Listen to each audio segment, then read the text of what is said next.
Welcome. You're listening to the Leading Hope Podcast. My name is VJ Williams, here with my friend and pastor, Kevin Jack. Thank you for joining us and taking time out of your day to become a better leader. If you're new, we release a new episode every Wednesday. The easiest way to remember that every week is to hit the subscribe button, get that delivered to your favorite podcast platform, and share this with a friend on Facebook, Instagram, and YouTube. Also, please rate and review on Apple Podcasts. A few extra minutes will absolutely help get this in the hands of more leaders just like you. Visit leadinghope.online to get updates and find out more about the Leading Hope community. Kevin, man, it has been a minute. This is kind of a new setup for us. I'm looking right at you now. We're back. We're back. I'll just say it. We're back. Maybe not better than ever, but we're back. After recording 3 months of pre-recorded content during the in-between.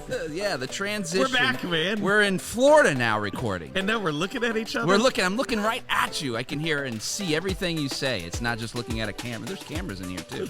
But this is exciting. We are now into 132. You've titled this Cultural Hooks. I am excited about this content. Take it away, Kevin. Yeah, so here is the opening metaphor of what we're going to talk about today. The idea is that, and I know this sounds ridiculous, that so dumb, but I hope it helps you remember. That's my only goal on this, is that a great culture is a terrible coat rack.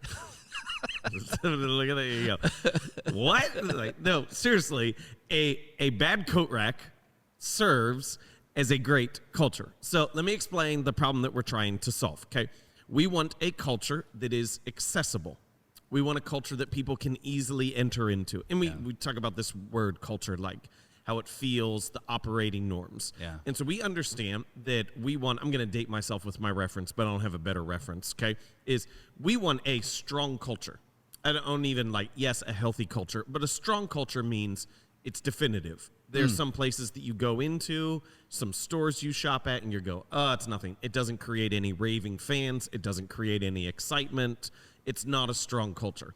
But there can also be to the point in time that a strong culture becomes inaccessible to an outsider. Yeah. My best example of this is the Soup Nazi episode of Seinfeld. I know some people are like, the what?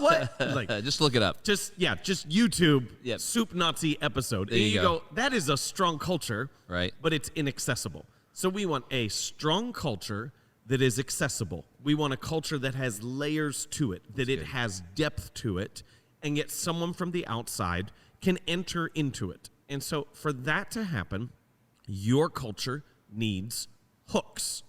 It needs hooks.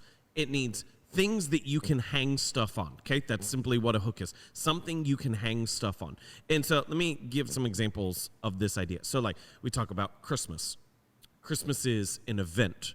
But if you say, when I say Christmas, what pops in your mind? An event. I mean, that's what it is. It's a bunch of people. Give me one thing. One thing. Christmas. Church. Church? Yeah. Okay, what specifically with church? Services. Services? Anything else? Singing. Singing? Good. Yeah. Anything else family-wise? Say something family-wise. Win some points. Okay. Win some points. Yeah, win some points. Family gatherings, dinners. This is the lamest way of saying something. Give me something specific, Opening bro. Gifts with your family. There you go. You're trying to be so generic at the top. You want something very specific.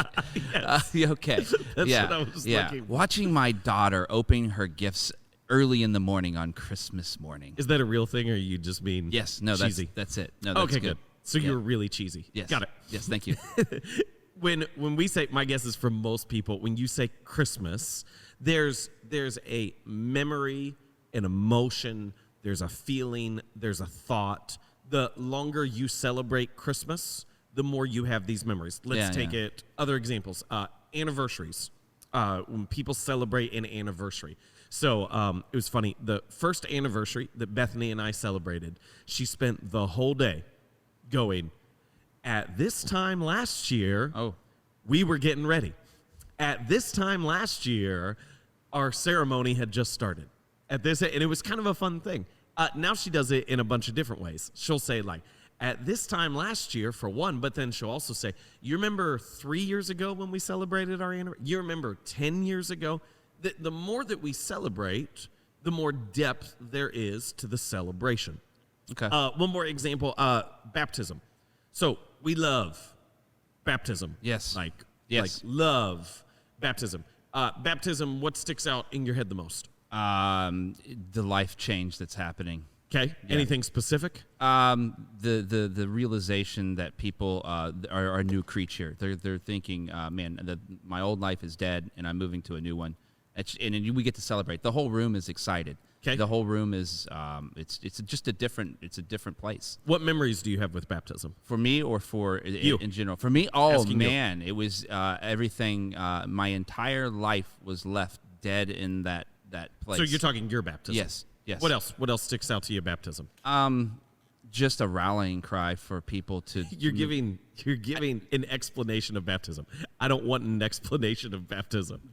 What do you want me to What give? memories come into your mind Well, with for baptism? for me, it was just I got to do it with Melanie. Okay. That I got to be part of that day with her, and that was a special day together. Okay. So I think I remember your baptism. I don't really remember my baptism because I was really young. I remember my 3 girls getting baptized. I remember Donnie Scarberry getting baptized. And it's all those moments. I remember kids walking into the room with signs everywhere. Okay. I remember families coming down, just tears covering their faces. Yeah. Here's my point on this. I remember wearing hats that day that you made us wear. Yep, That you did. I tried to fight you over and over again. You're just like, nope, we're doing it. So okay. We'll tell that story another Yeah. time. Yeah. I don't get tired of baptism. Every single time we celebrate it, it gains additional meaning for me. Yeah. And so this is what I want to see from That's good. those kind of examples in these pieces is what those are is they are cultural hooks. They're events, they're things like that, yes, but they're hooks. They're accessible. Okay? Yeah. They need just an initial explanation. This is what it is. But the longer you're in it, Christmas, anniversary, baptism, all these other kind of things. I don't know if any of you who are listening today, like if you were in a spot where like you had a parent or a coach who said the same thing over and over and over again. Yeah. And so when you think of that person, you automatically associate them with that statement. I had a friend always said over and over again, said, if you're going to be dumb, you got to be tough. If you're going to be dumb, I think of them, I think, if you're going to be dumb, you got to be tough. Yeah. What these are is they serve as hooks. So here's my point. If your culture that you're creating has no hooks, there's no culture. It's bland, it's flat. But you can deliberately create hooks. You can create things that then you get to hang a whole bunch of other things on top of. Think of it like this. If you're in a friend group, you'll have inside jokes after Yeah. a period of time. And you can reference an event and everybody busts out laughing because it has meaning just by having a simple statement associated with it. So here's the idea, okay? Yep. So in our culture, what we're seeking to do is we're seeking to create hooks.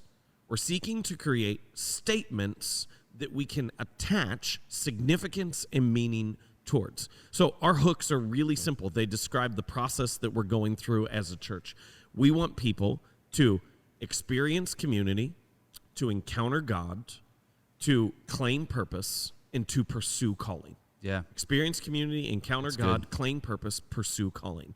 And we'll unveil this. We haven't really gotten to that point yet where we're really talking about it openly. The point is not that there's something magical about those 4 statements. The point is that they're able to stand as a hook that then whenever someone enters a group, we can talk about it in language of experience community. Yeah. When someone is saved, we can talk about it in language of encounter God or baptized or a significant moment. When someone begins to step into what God has called them to, understanding their gifting, understanding the unique problem of the world and what God is seeking to do in the moment, we can talk about it in language of claim purpose. If we don't create these hooks, then the culture stays flat. Yeah. We want depth. We want the longer that someone is in it, the more meaning it has for them. And so simple things are we're going to attach everything we do to these 4 things, and we want to equip people with an ability to describe what they've been through and to clarify where we're headed. So part of the work of culture creation is creating hooks that people can hang stuff onto to make it accessible, but also to provide depth at the same time. I get the bad coat rack is a great culture. It makes sense now, right? At the beginning, you're like, what are you talking about? Yeah. So it's the hooks, the things that you can hang it on. How would you say? Let me fully explain just to make sure I appreciate you bringing that back up because I might have missed it. So bad coat rack has 1,000 coats hung over the same hook. Yeah. It's just we've had coat racks like that in my house, and it makes me crazy. Yeah. Yeah. What is this? Is this a tree or a coat rack? Come on, what's happening here?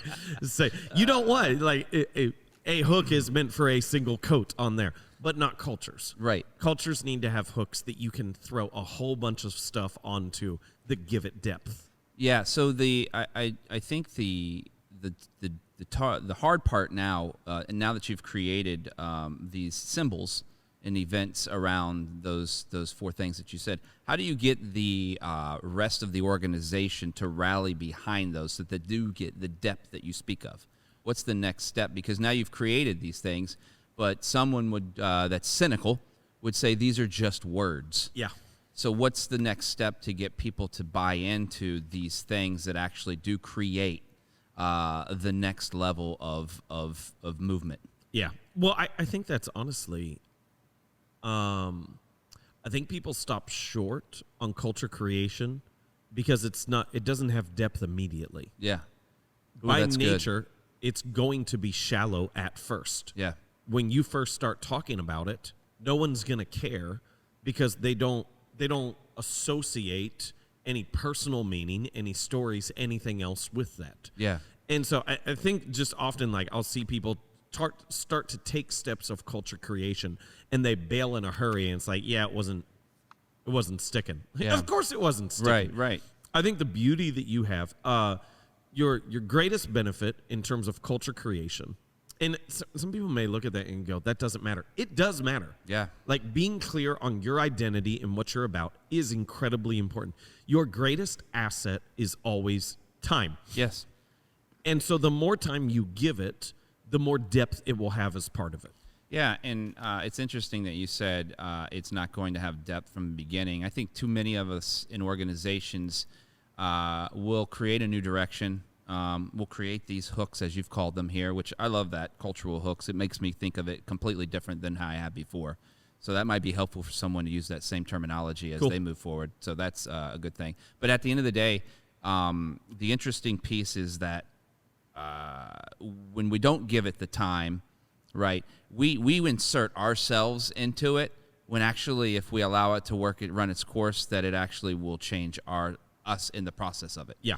So I think talk more about that. Talk more about that these are for the culture that we want to create, but we are becoming part of the culture. Yeah. As the leaders, right? People that lead. So we're creating the culture, but we're also becoming part of it. Talk about that. Well, I think you honestly explained it pretty well. Just say it as hey, as you create the culture, you do not just create the culture, you're influenced by the very culture that you create as well. Yeah. And all of a sudden, these words that, this is not brilliant. Could I just acknowledge that? There's no genius to this. It really isn't. And in fact, the power of it is always meant in its simplicity. And so as you do that, it kind of becomes who you are. You create these things that all of a sudden will become meaningful to you over time. Yeah, and I think that's the important over time. It may not be instantaneous. Yeah. It doesn't you don't just create it. Let's go back just a little bit when you talked about let's just be very specific here. You talked about the ones that were created here at Highland Park, which was Experience Community, Encounter God, Claim Purpose, and Pursue Calling. Give us the 3-minute, 2-minute, 1-minute version of how you came up with that. How did those cultural hooks, how were they created, and how did you present them, or how did you plan to present them? So honestly, they came out of just documenting our process and looking at what was already happening, tracking people's stories and seeing how they engaged. And so it was people weren't just wandering in off the street. They were engaging relationally in some way with a ministry or an outreach or an event that was already connected to the church. Yeah. And so people weren't coming in anonymously. Yeah. They were coming in with already a sense of community. Yeah. Then there are powerful moments in their life in which God did something specific that compelled them to action, that called them to action, which is where that encounter God piece came in. And then those last pieces are honestly pieces that we're still building into the process, but what we're seeking for people to pursue. So it really came out of a sense of, hey, we're just, in the first two, we're trying to describe what is already happening. Oh, that's good. And in the last two, we're trying to describe what we're attempting to do and what we want for every individual. That's pretty powerful because I'm just thinking, I don't know, I'm not an avid fisherman, and I did not wear that octopus shirt today that people may have seen me wear before. But when you talk about fishing, right, like when you throw the hook in, right, okay, it's there, and it's for the thing that's already existing, right? But as you continue, you set the hook. Yeah. And then you've got to actually pull it to actually catch what you're trying to catch. And I think that's exactly what you're explaining here is the two things up front were already happening. Yeah. Now you need to actually point it to something. Yep. And that's a powerful thought. For someone who's in an organization, a church, a business that may have a culture that they're starting to create or just completely starting from scratch, what's some advice that you would want to give them to start this process to actually begin to have these hooks in place to move their culture forward or to create it in general? Oh, that's a great question. I would say it like this. If you were to ask them, describe your culture, and they had no idea where to start. Yeah. You have a flat culture. Yeah. That's a problem. You want a strong culture. You want something with depth that people can be fans of, that people can love and get attached to. So if there's nothing that pops out to the surface, what matters most to your group, to this community? If they don't know, there's a problem. I would look for statements, symbols, or ceremonies.